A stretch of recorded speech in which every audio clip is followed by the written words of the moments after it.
Much welcome to this incubator, which is called ADBI Arts Design Business Incubator, in a very special session called Slow Talks.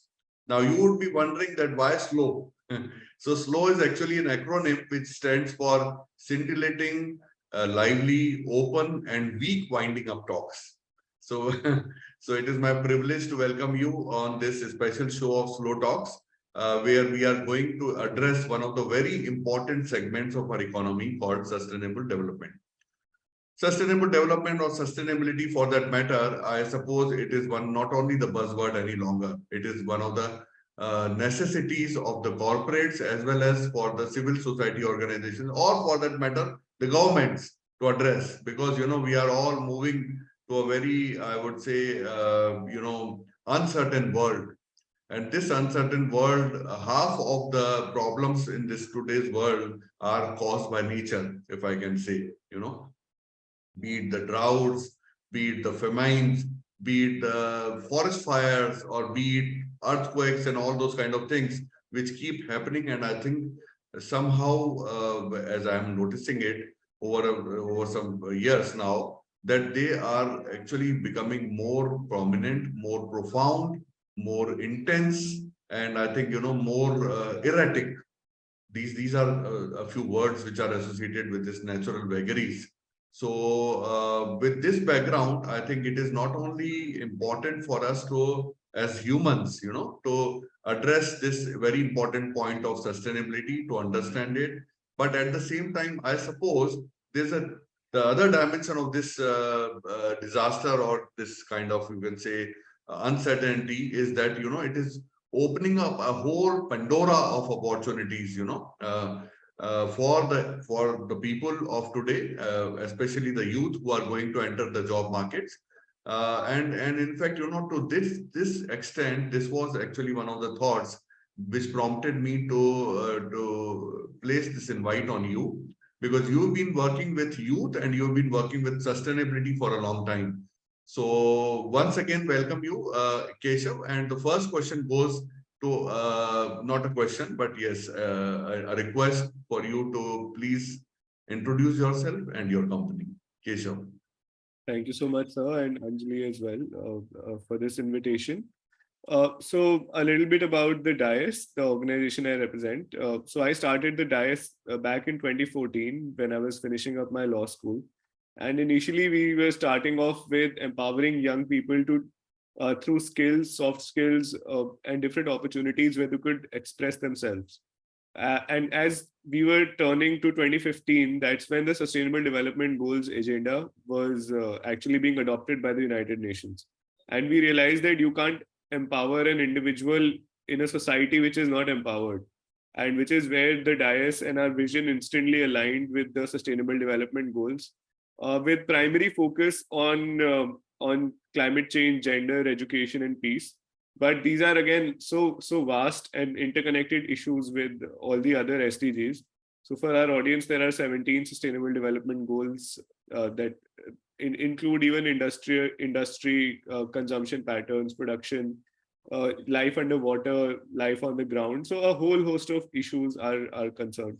And we realize that very often we think that the government is going to do everything for us in terms of achieving these Sustainable Development Goals, but youth stands to play a very big role in different ways. So we have been engaging across stakeholders, whether it's the government or it's international organizations or it's young people anywhere, to engage them with SDGs, to explain, to help them understand what their role is within the SDGs.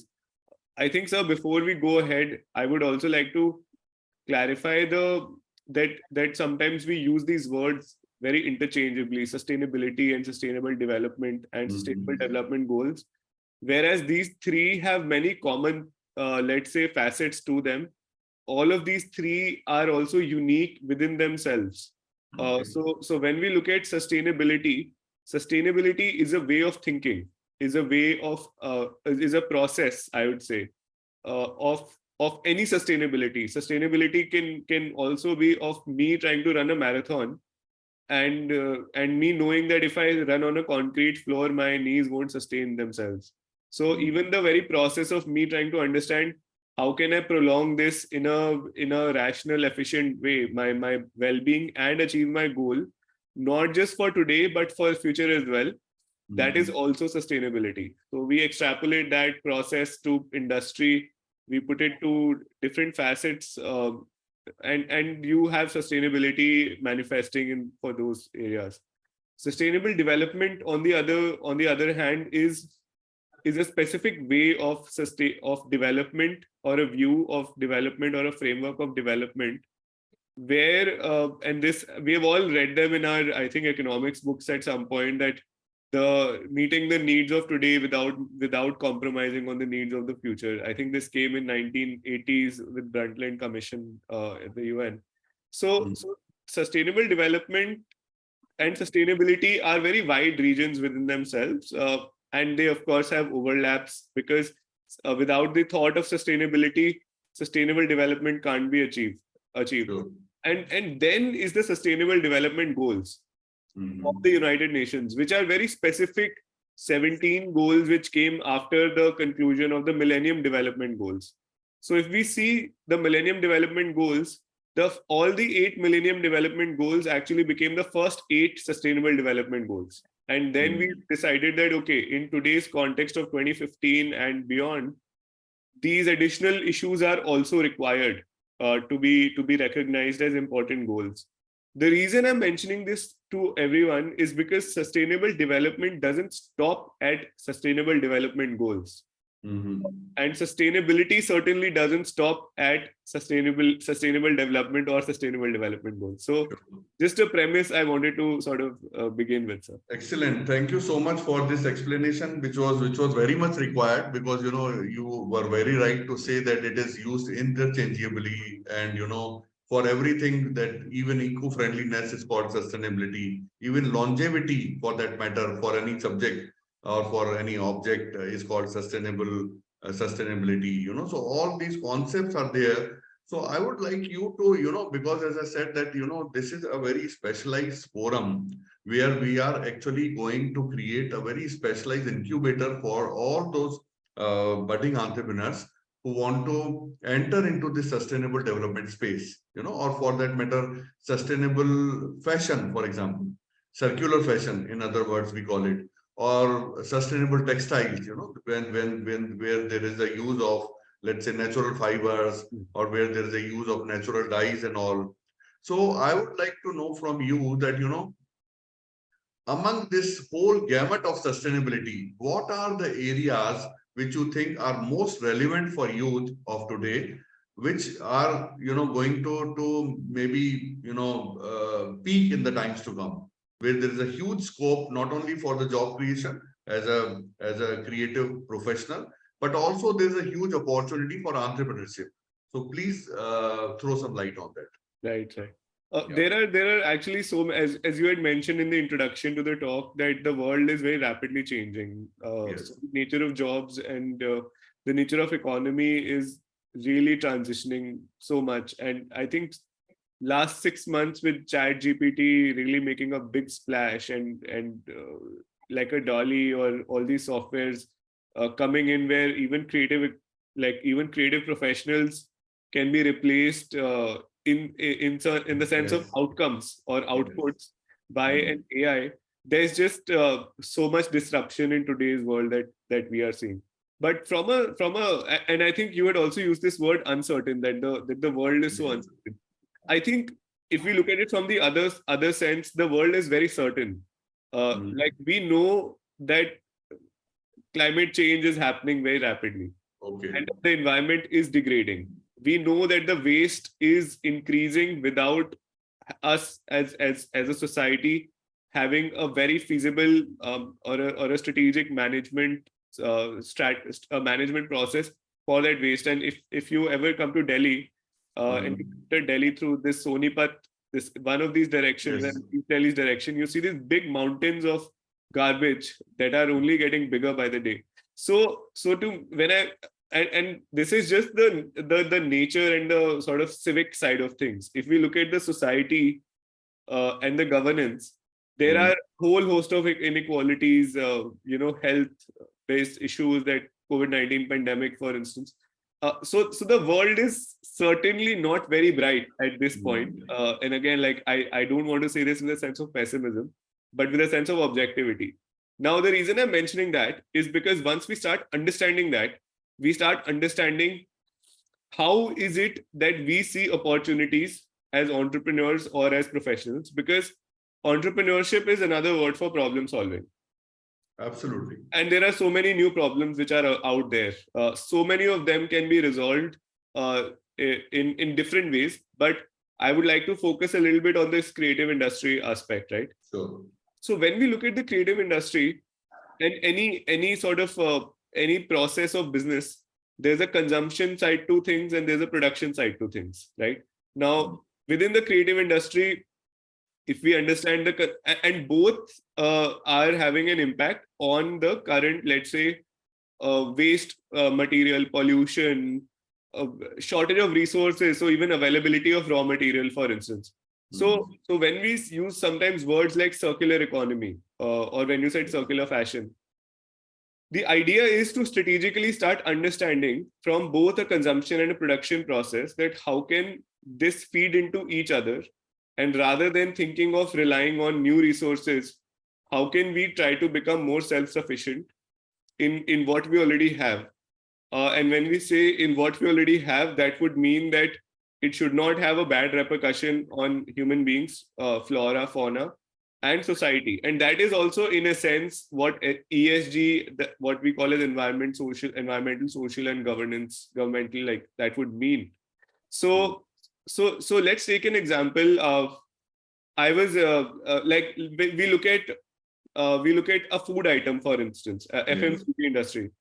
Now, while at a cursory glance, FMCG looks like something may not have to do with creative economy, but the whole carbon footprint, a lot of that from FMCG is the packaging. Now, what material to package from, what design goes there, how is it being communicated, branded, and all of that is all creative economy. So if a FMCG company decides today that, look, we need to do better on our ESG parameters, so they will need people from the creative economy to help them from the first step, which is even like designing their, like from an architecture standpoint, even designing their production units, to actually packaging, to delivery, to the narrative that they want to create in selling those products. And we already see that happening. Sadly, there's a lot of greenwashing also at the same time, which in the name of that is also happening through creative economy when those labels are being created. Yes. So there we see a lot of opportunity, for instance, for creative economy. On the other front, we have also understood that arts have a tremendous impact on social change. Arts have a tremendous impact on the way we behave, our behavior patterns. So when you look at the performing arts aspect also of the creative economy, to put the message out of any of these issues about sustainability. I don't know if you've seen this movie recently came, Don't Look Up.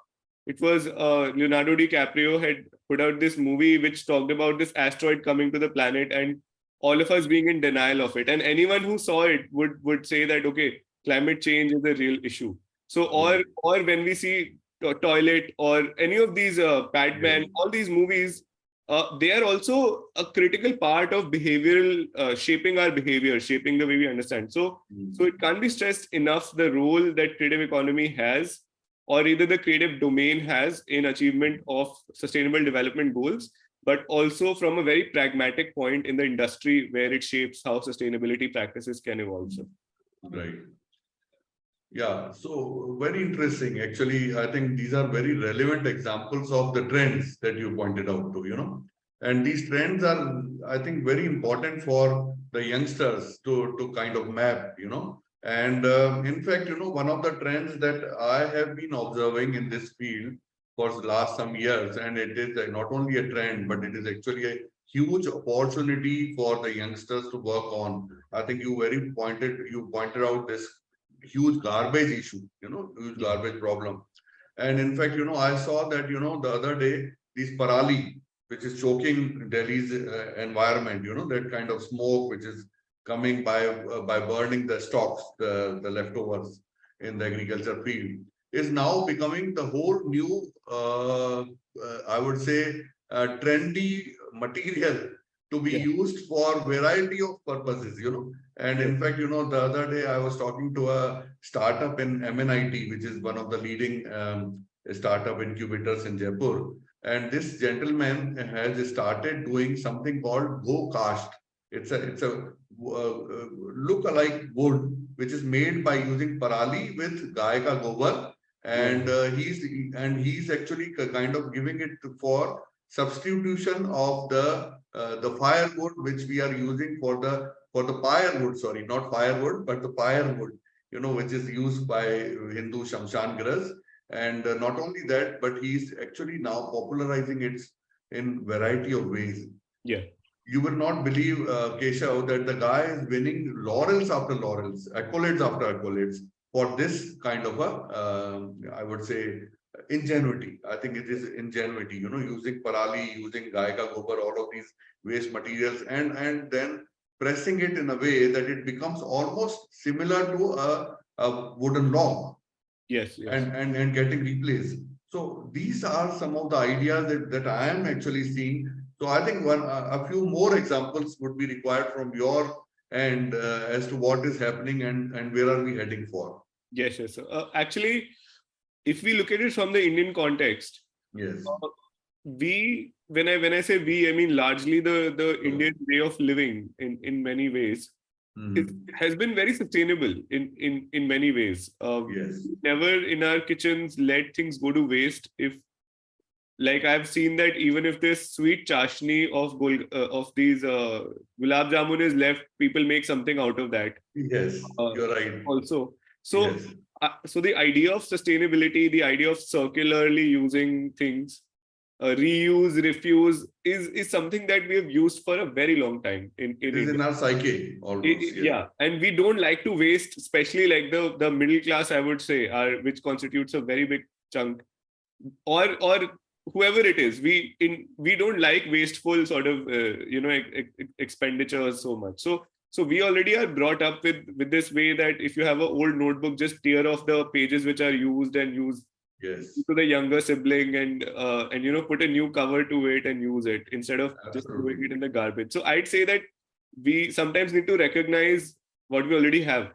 On the other hand, we also see the indigenous people in India, indigenous population, whether you see in Rajasthan or you see anywhere actually, or even when we look at our water mills in Uttarakhand or the Himalayas, where they're using gravity and water to run Absolutely.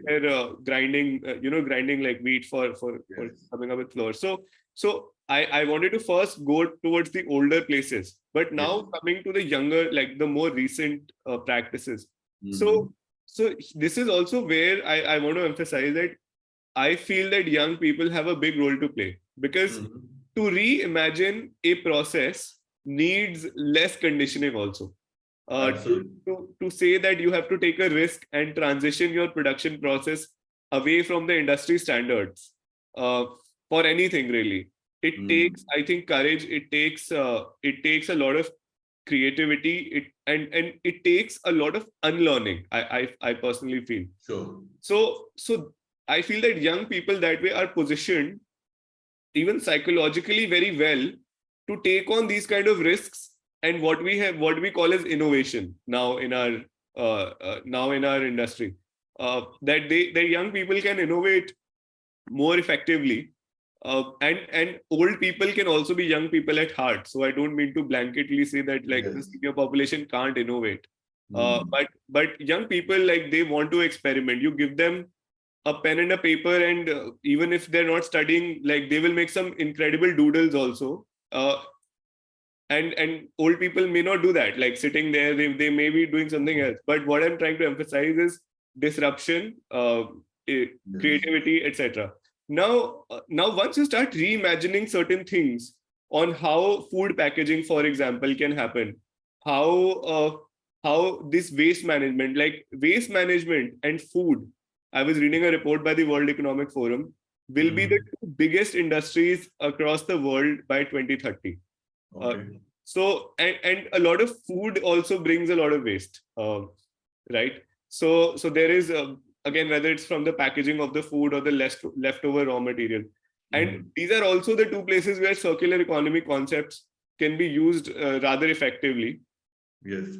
And so I feel that, just as an example, I've been recently seeing, for instance, that instead of using wood for paper, people are coming up with now new methodologies, actually, to use material, which can sort of give a shape for a paper.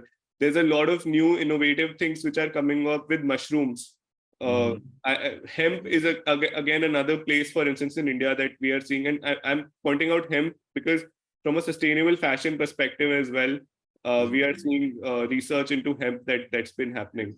Yes. So, and then, sir, water conservation, so many other issues like water conservation, all of those places as well. Now we are looking at young people trying to innovate vertical farming of crops, Very true. hydroponics, for instance, another place where and food will be a very critical challenge with the growing population and the shrinking agricultural sort of land that we have Yes. in it. So, Yes. so these are like, again, different examples that I can think of. Excellent. Yeah. So, Keshav, I think you know what you are actually not only pointing out towards the trends, but also about the opportunities. So these are very large opportunities, and I think one very good point that you raised is the vertical farming. And in fact, you pointed out this very important need for diversification of agriculture, because there is a shrinking land mass in world over, and at the same time there is another land mass which is under this vagaries of nature already. Sometimes there is drought or barren land, or actually desertification is increasing. I was actually reading a report where I thought that humans have actually controlled it, but no, I think they have, because of the acts of nature and also the human interventions, it is actually increasing, unfortunately. Yeah. So one another aspect of this whole thing is the institutional part of it, and I think that is where your sustainable development goals are kind of positioned as a, you can say, not only as a benchmark, but also the acts of or maybe you can say the prescription, for the industry, or prescription for the governments and all that. So would you like to throw some light? So when we talk about the SDGs specifically, SDGs is the way that the countries, when they got together after the Millennium Development Goals, they decided that this is the combined total agenda on which we should be working together. And when we look at the Millennium Development Goals, issues like poverty, issues like climate change, issues like hunger, were at the forefront of, and health were at the forefront of the Millennium Development Goals. Unfortunately, we could not achieve a lot of those. But then there was a much larger consultation post 2008 that was held across the world, and we all narrowed down to these 17 Sustainable Development Goals. If I can give you a couple of examples, there's as I said, the first 8 SDGs are essentially the Millennium Development Goals. But as you move beyond that, we recognize that if the business of sustainability does not make sense, then you can't possibly have just vague wishful thinking that pollution will magically go away. So to engage the industry, those goals were added. To look at, for instance, urban planning, those kind of issues got added. Uh, some climate-based issues became more broader and more articulated. So it was divided into, let's say, life underwater, which could be marine life, and then life over land. So the desertification issues that you talked about. Peace and justice was another major addition to the Sustainable Development Goals, because we realized that economic freedom and economic growth is not enough if people are being subjugated socially, and if they don't have justice. So that was also recognized, and that's how these SDGs came about. Now, the interesting part of these SDGs that are relevant for us is that every government has made a certain commitment towards achievement of these SDGs. And through the levels of governance, it trickles down to the very bottom of the district level governance. So I've personally, for instance, worked with the government of Uttarakhand, where what we have done is that we have taken these 17 SDGs, we have taken these 600 center and state sponsored schemes, and we have tried to then create a matrix of which scheme addresses which SDG. And then to look at what are the outcomes of each of these schemes and how have they achieved in towards the betterment of the world from a SDGs framework. So what that does is that obliges that puts an obligation on every government body to report their SDGs progress to the hierarchically to the next supervisory body. And and then finally India submits what we call as a voluntary national review, a VNR document, at the UN in July, where we say that this is what we have done, and similarly all the countries are supposed to be submitting these documents. Now, parallel to this, in the 1960s, the ESG movement began, which is to look at specifically the industry, and three or four things. One is industry's existing impact. Second is the way industry wants to invest in the coming time. Third is accounting and reporting. And I think that's where, again, a lot of industries focus on ESG, that environmental, social, and governmental framework is. And then fourthly, what else can the industry do beyond itself to support these domains, which is where philanthropy, corporate social responsibility, CSR that we talk about, a lot of these come into play. And I think although those regulations are yet to evolve to the best of levels, but as we are seeing now, the industry is directly also engaging with the UN, directly also engaging with national governments to look at this journey. And just while we're talking about these issues, it is important to recognize that while it sounds like a domain, or it sounds whatever it does as a framework, all this is a matter of not sustainability, but survival at the end of the day. Because like, sir, you were talking about desertification. If we look at the desertification trends of the Middle East, Dubai will not look the same Dubai in 2050 in terms of how much desertification, how rapidly the desertification is happening.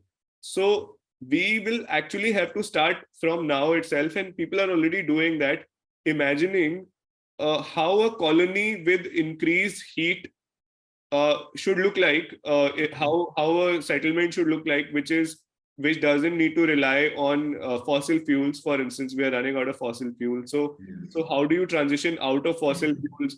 And it is questioning the very fundamental way of how we live as human beings. So the reason I'm putting that to everybody in our call today is that don't join sustainability because there's money in it, or that's the new thing only, but it is going to address your existential problems. It is going to also affect how you live. And last example, on this front, for instance, this Bhalswa garbage dump near our in North Delhi, when it rains, that water is seeping down to the groundwater level, right? So it is not just that garbage is just a aesthetic nightmare in front of me. It is tangibly affecting the air quality around us. It is tangibly affecting the water quality around us. And all of these issues that way connect in a way that what is not good for the planet most often is also not good for a human being, and vice versa. Like plastic, for instance, it may create some convenience. You can't eat plastic, but it is, and nature is also like now, sir, we know that microplastics have been found as far as Arctic. So you can't escape your own mess in that sense. Like I was once, sir, at Juhu Beach in Bombay, and I stood there thinking that this will be amazing. I'm at the ocean, and the same garbage came to my feet that people were throwing there. And I think that is the best example of how these problems that we are creating by our way of living today in the past 20, 30 years is going to come back to us in a very terrible way, sir. Very true. I think, you pointed out the need to actually look inside, introspect, what have we been doing, as they say, that mera kya aur mujhe kya, so this kind of a philosophy will not work in future, that okay, for a little small, I would say, waste particle which I will throw on the road, it is not going to clog the road, you know. So Yeah. this kind of a mentality. So I think, you know, this is actually a collective responsibility, which you have actually pointed out. And but unfortunately, you know, these things are not moving or as rapidly as they should, because climate change is an urgent issue now. And I think there has been a lot of debate going on from COP 25 to 2026 to 27. And I think in the times to come, it will be all, it will become more urgent from Yes. now onwards. Yeah. So, what is it the small or the least prescription for us to take care of? You know, both in terms of containing our carbon footprint and also the water footprint, because now actually water footprint is also becoming a larger issue. So Yes. this kind of prescription for the youth should also be very vital, or for that matter for all of us will be Yes. very Yes. vital if it is Yeah, comes you from know, this. sir, when we often say young people, there's a presumption that we can only do limited things as young people. Yes. Uh, how many on the call are above 19 years here? I'm sure a lot of us are above 19 on the call, All of us actually. right? All Yes, of all us. of us. Mark Zuckerberg was 19 when Facebook came and disrupted the whole world and redefined the way we communicate with each other. So I just want to emphasize that young people, when we say young people's power to change things or rather influence things, is not limited to standing with a board saying save water. Through your innovation, through your initiatives, you can do anything. There are so many artists in front of us who, before they turn 20, have already made a big mark on the world, right? Mm. So before I go to the water footprint and carbon footprint, this operative word of youth Yes. here, there is a lot that can be done. Uh, Now, maybe that was a very big challenge 30-40 years from today, when we Mm. didn't have internet as readily available to everybody. Yes. We couldn't communicate so fast, we couldn't read and research so easily, we couldn't get access to capital so easily, all of these issues. Today's world, there are 15-year-old entrepreneurs who are able to raise money through their ideas. Uh, Absolutely. there are so many people now. Web3, for example, is coming up, and more and more younger people are engaging on that front. So to me, so young people really can make a lot of difference, and then they can force the world, like Chat GPT, for instance, has forced Mhm. the world to reevaluate the way even tech firms are operating. So many layoffs have happened since then, and they will continue to happen. So if you come up as a young person with a certain idea and you Mm. take it forward, you never know how you will shape the world. Gandhiji was what, 27, 28 when his Sure. South African activism had begun. Martin Luther King, all of these people were they were young people, by the way. Like, we tend to see, when we see their pictures, older pictures, Yes. hardly remember the younger versions of them going out there and changing the world. So young people having an influence on the world is not. Yeah. Akbar was 14, I believe, when he took over his. So Very true. I think these are very relevant examples, yes, of the youth icons. Yes. yeah. So Especially. now, Yeah. sir, coming to our footprint, whether it's Sure. a carbon footprint or a water footprint, it's firstly important to, and it was a lesson hard learned for me as well. It is important to understand the science. You can't be lazy around the science. Mhm. And nowadays, you can read anything on Wikipedia, you can read anything anywhere to understand something that you want to. So sometimes it's a part of self-awareness around what our consumption pattern is, around what our footprint is really about. So sometimes we don't realize what we are using, but it may be a what. And coming to sustainable fashion also, in tying it up to that, what are the clothes we are wearing? What fabric is that made of? How much of water is being actually used in that process? How many natural resources are being consumed to make one pair of jeans that we like? So Yes. starting from there, we can't be lazy. We need to understand how we are spending our 24 hours and what kind of resources, are, whether it's carbon, water, any resources we are using. The second is, once you have done that for yourself, is when you should go to others, and whether it's your family, and like, it's like weight loss. Once you have achieved it, it's easier to talk about it to everybody else, and it's easier to inspire people by losing your own weight rather than saying weight loss is important. So starting with your own self, you go to your classroom, understand how you're wasting energy, where the energy is being wasted, is there a better way?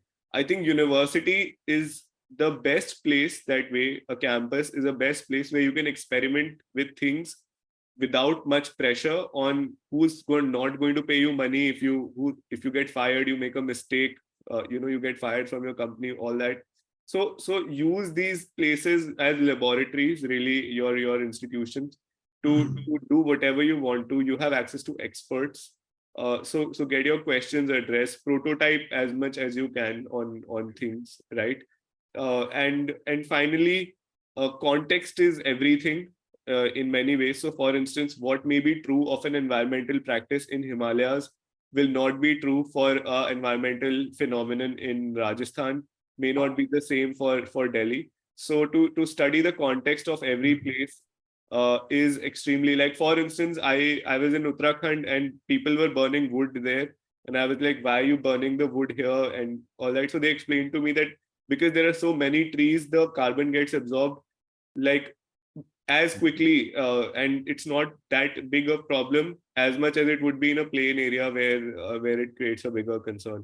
So is about wasting water, for instance. Like, where the water is more scarce, the context becomes all the more different. So to be very self-aware of your consumption patterns, and then be aware of your surroundings and the context. So you have the tools already to know. You can't plead ignorance in all of this nowadays. Great. Yeah. So this is actually a very nice prescription, I would say, very personalized also, and at the same time, it is actually thought provoking. It both in terms of what we have been doing and what else can we do.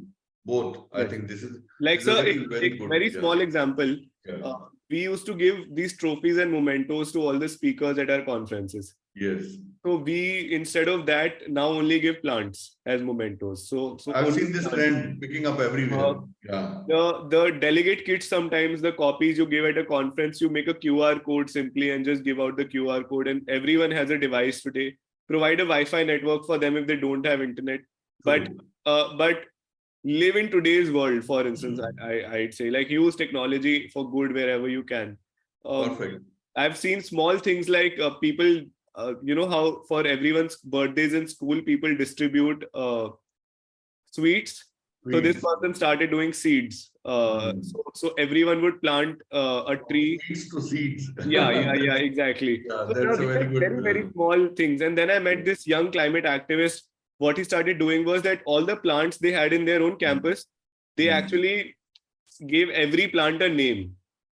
And a buddy system they created. So every one person in the school was responsible for one plant and to sustain that plant's growth. So Excellent. what I did by the end of that is, it sensitized you on how to take care of plants, but it created a deeper relationship between. So I'd say that, like, a lot of these, and you don't need to be Albert Einstein to think of these things. They can be very small things. I've already mentioned all the kitchen examples for yeah. So yeah. Great. So, Keshav, I think we have some questions in front of us.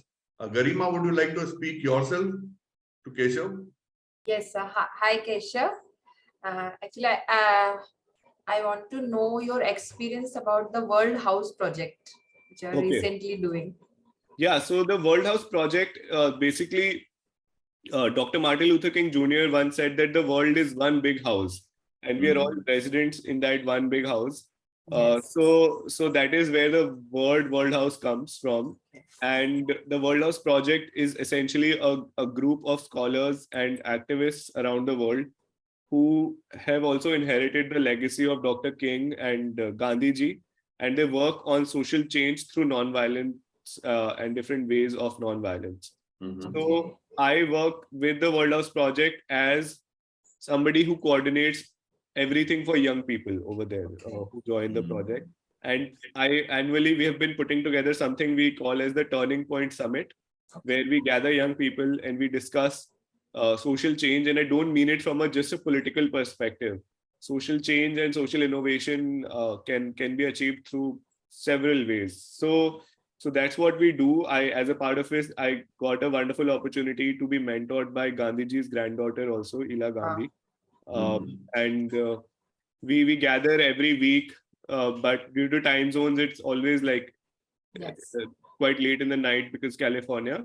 Yes. And yeah, that's like so because also as Dias we work in peace and justice, it's a very important part of the work we do.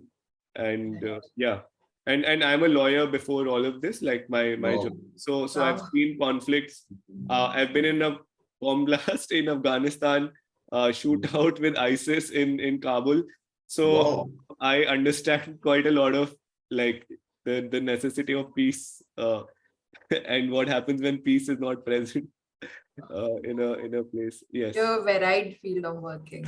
Yeah. I've also done earthquake relief work before this in Nepal. So I have active experience in disaster management also previously. So that's I don't know if it's a advice for all the young people out there. Just like do everything that you can get your hands on. Don't restrict yourself as when you're young, because life will restrict you and direct you as you go older and older ahead in your journey. So try everything that you can. Very vital. Yeah, very vital advice actually, and with your vast experience, also global, I think you are the best person to kind of, give this piece of Sir, advice. I'll give you one last example of and I'll tie it with creative industry, for instance. Sure. Yeah. When the pandemic came, I always saw myself as what I do, entrepreneur, all of that. And then all of a sudden we didn't have a designer. So I had to force myself to go to Canva and understand how Canva functions, right? Perfect. Yes. Then I started designing, and then I got to design for some really great NGOs in New York and whatnot. And now I'm working on a campaign with one of these heads of states in the West on their head of state re-election campaign. So now I'm working as a designer. Think about it, design and communications, rather than my own subject of expertise where I have my education. But it has given me a lot more exposure, so to say, and ways of implementing my own ideas than like other things. So that's another place that nowadays it has become creative economy, like, and the need for creative brains, creative minds is so important that you can progress through so many places just based on the creative stuff you're doing. So don't shy away from learning like new tools. We often think when it comes to creativity that machines are bad and human mind is good, but there is a positive way in which human mind can use machines and technology to do better. So now I know Adobe, I know Corel, I know half of the things which I'm not supposed to know. I've learned web design. I started dabbling in Python as well at some point. Somebody who's a non-tech person completely, I know a lot more about tech, AI than I should today. So like again, like I just want to emphasize how important the creative part is of all of your work. And the fact is that when somebody offers you to do anything, it may not be in your comfort zone, it may not be in your scope of work, but just do it, guys. Like, just do it, and you don't know when you will use that skill later on. Learn by doing. I think it's an excellent example of learning by doing. Yes. And I think, this is one of the practices that we follow at Arch. And in fact, we have some of the best labs available for various experimentation. There is wood lab, there is metal lab, there is a jewelry lab and all that. And so I think this is a very, very good, very useful advice that you are putting to, throwing away for all the people to grab it. And this is actually very inspiring for me personally, because I'm also a non-techie.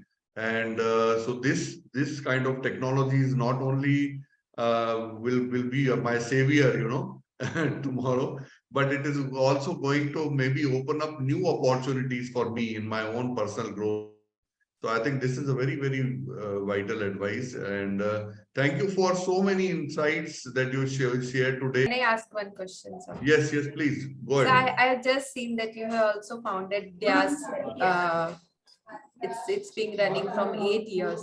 So what inspired you to start your own venture in this social You know, cause? Rajasthan has a very big role to play in this because I used to come to Mayo a lot. I'll be at Okay. Mayo in just another 3-4 days from today. But Mhm. as a school student, when I started off, I was very scared to speak, to do anything. You were very hesitant. And then slowly and steadily, with somebody gave me an advice saying that when you're on the stage, people have to listen to you. Okay. And if there's a podium in front of you, even if your legs are trembling, like it will be hidden. So Yes. so when I initially started speaking at the podium, like nobody knew that my legs were trembling and I was so anxious, and I would cough a lot beforehand, etc., etc. So by the time I came to college, I started helping young people in schools, colleges to overcome their own fear of all of these issues of Wow. expression. Uh, and uh, and then in the meantime, but I wanted to be a criminal lawyer. To be honest, that's why I went to law. But I realized at some point why I wanted to do law was to empower people and to create change. That's when it hit me that, and somebody in Mayo gave me advice. They said, look, you're doing really well. You should start your own organization which does that. Okay. And I took a leap of faith. Like all my law school friends were joining law firms and I had worked in Supreme Court and all of these good places. So I said, let me take a leap of faith. And since then, it's been 7, 8 years. And now I know Yes. how to file taxes, how to put GST. That's also, by the way, entrepreneurship is not a rosy picture. By the way, there's a lot more to just the process of delivery of service that you have to look into as an entrepreneur. I think Keshav, in this process you learn everything. Like Yeah, you yeah, can, yeah, yeah. yes, because learning is by doing, and when you start your own thing, then you own everything.